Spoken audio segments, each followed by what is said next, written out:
Hindi lang basta pag-arte ang pinaghahandaan ni Bianca Umali at Miguel Tan Felix para sa Sahaya. Para mas lalong maging in character bilang mga badyaw, inaral din nila pati ang tamang pagkilos at pagsasayaw. Makichika kay Nelson Canlas. Nasasabik na si Jasmine Curtis na matutunan ng kanyang role para sa bagong kapuso serye na Sahaya. Gaganap na ina ng badyaw na si Sahaya si Jasmine.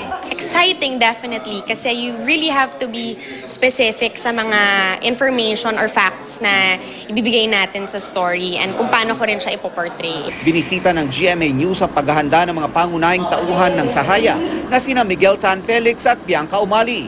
Kapwa sila gaganap na badyaw, kaya kailangan nilang matutunan ang pangalay.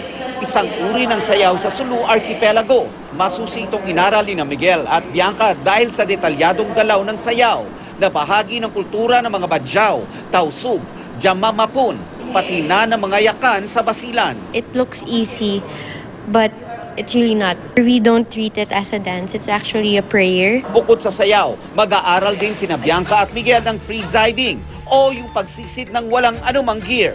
Siyempre may fear ng konti sa una, pero siya wala eh. Siya na-try niya na sa sa open water. Ako hindi pa eh. Ang pagtuturo ng kultura ng mga badyaw sa telebisyon ay masusing dadaan sa research mula sa pananamit, galaw, pati na sa lengguwahe. Accessories, costumes, props na talagang makatotohanan at talagang galing doon sa kultura ng mga Sama de Laot. Kailangan meron silang konting alam na Sinama language para din maramdaman yung pagiging Sama de Laot nila or badyaw. Nelson Canlas, updated sa Showbiz Happenings.